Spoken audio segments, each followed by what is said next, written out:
The 5-2 New Orleans Saints are roadbound this week for a monster divisional matchup with the 6-2 Tampa Bay Buccaneers, who look nothing like the team that lost to the Saints back in Week 1.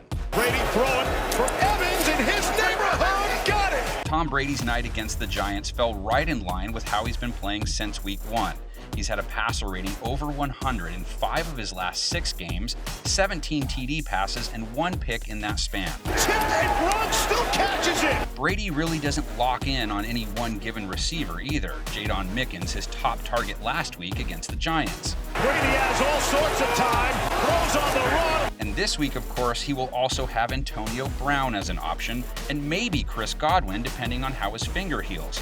Meaning the Saints could be facing a passing attack featuring those two, Mike Evans, Scotty Miller, and Rob Gronkowski, who seems to have finally hit his stride after a year off. Finds Gronk in a seam. So what kind of pass defense will that group be up against? The Saints played Nick Foles and company well last week. Here's one broken up. But the Bears' passing attack is ranked near the bottom of the league, and the Saints' season numbers against the pass are nothing to write home about. Now 3rd down and goal. Pass is caught. They could really use their pass rush to come through again. They sacked Foles 5 times last week, and in that Week 1 matchup when they picked off Brady twice, they sacked him 3 times, so their ability to pressure him could again aid their secondary's play. Foles is going to be sacked. It would also help if the Saints can keep Tampa's run game in check. New Orleans, sporting one of the league's top rush defenses so far, 3rd fewest rushing yards per game allowed, and 3rd fewest yards per carry allowed. They run it with Montgomery, and that did not work. The Bucs' ground game has been inconsistent too. There have been games Leonard Fournette and Ronald Jones have looked unstoppable.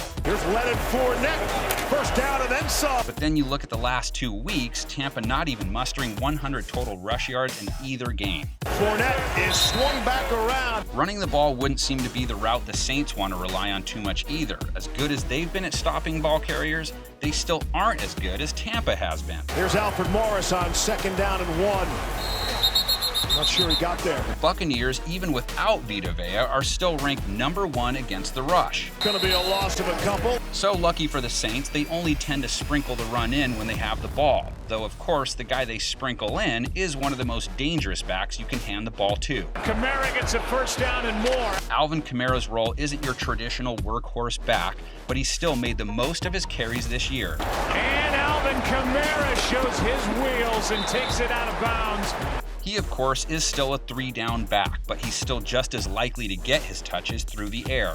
Kamara receiving 30 more targets than anyone else on the team. That's Kamara, middle of the field, and off he goes. Drew Brees has had to rely on him more than he'd like, simply because his top 2 receivers have missed so much time. Still, Brees has adapted. The Saints have still put up the 7th most passing yards per game, Brees completing a league-high 73.1% of his passes, a rating over 100, and his yards per attempt a healthy 7.5. And Zone Cook has got it this time. Tampa Bay will test him, though. The Buccaneers, with the 6th lowest passer rating allowed, tied for the most interceptions in the NFL. Jones hit as he throws, and it's intercepted! Part of the reason they've been so good at picking the ball off, QBs are having to hurry. The Bucs' pass rush tied for the 2nd most sacks and the 4th most QB hits. Pressure up the middle, not going to escape that time. Sacking Brees, though, is a whole different task. He gets rid of the ball before most pass rushers have time to get close to him. 9 sacks allowed, tied for the 2nd fewest so far. Brees throws, pass caught. What a game this could be. Perfect for Sunday Night Football. Brady and company looking for revenge. Brees and company looking to take over first place in the NFC South. Expect a ton of analysis and predictions in the comments section for this one. And for what it's worth, Adam Rank, MJD, and Colleen Wolfe all got 9 picks correct last week in what was a very topsy-turvy week. Remaining at 2nd and 10.